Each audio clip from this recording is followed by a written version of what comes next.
No mountain is easy, but with these 3 hacks, you can have a more enjoyable time climbing your first 14er.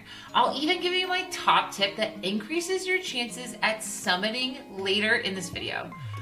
First, pick a route within your abilities. For nearly everyone, that's going to be a Class 1 or Class 2 14er.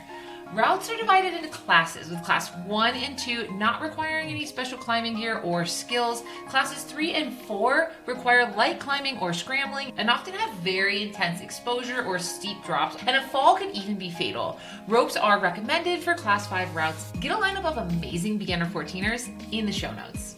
Unpopular opinion, I advise against a strict training regimen for 14ers. Listen, life happens, and if you get behind on your training, you'll use it as an excuse not to try. I get it, I'm a toddler mom, and I've just got to go do things these days. Training time is hard to come by. But here's the thing, the best way to hike up mountains is to hike up mountains. Mind-blowing? I know.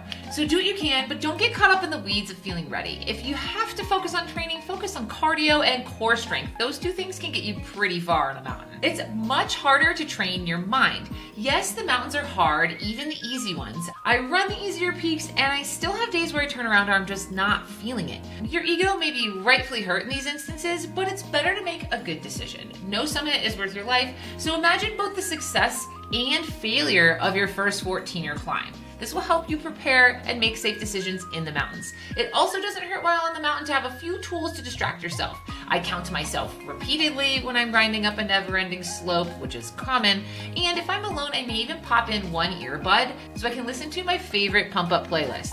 You can also set small goals as you go. You'll also need to check the weather. A tool like weather.gov lets you search for accurate hourly weather for the exact peak you plan to hike. Look at the weather daily, including before you leave, a week up to leaving your trip. Trends are important to note because it can give you an accurate look at what to expect on the mountain. You'll also want to check peak conditions. 14ers.com has an excellent peak conditions section on their website where you can get up-to-date data on what the mountain looks like. Oftentimes, you can't see the weather coming over the mountain. This brings me to my next tip, which greatly improves your chances of summit success. Most first-timers and Colorado 14er hikers in general start their hike way too late. Colorado has dangerous afternoon thunderstorms, and turning around because you encounter a storm you didn't time your hike is a common reason to back down. Not to mention, if you end up not being able to park at the trailhead, it can add a few miles to your day. You want to be off the summit and well back towards tree line where the trees grow by 11 a.m. as a rule of thumb to avoid these thunderstorms. You need to time your hike appropriately. Most hikers move at a pace of 1,000 vertical feet of gain per hour or 2 miles an hour, whichever is longer. Hot tip, it's almost always the elevation gain on a summit hike. Have the mileage, not the elevation gain, of your hike to determine which length is longer with the above calculation, then add 2 hours to that time.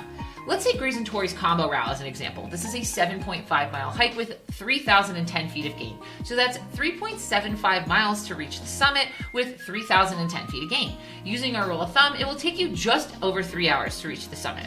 Add 2 hours to that time to give you buffer so you can get off of the mountain. So that brings us to 5 hours. This means you want to start your hike from the trailhead at no later than 6 a.m. But guess what? Everyone else is doing that, so I will add 1 to 2 hours to my calculated time. This not only gives me plenty of buffer time so that if I'm moving slowly, I can keep going up the mountain, it also ensures that I'm gonna have parking at the trailhead. The result, I'm increasing my chances of summiting because I'm giving myself more time, I'm ensuring that I don't have to do extra unexpected hiking, and I'm also ensuring that I'm gonna be one step ahead of most of the crowds. But that's not all you need to properly prepare for a Colorado 14ers.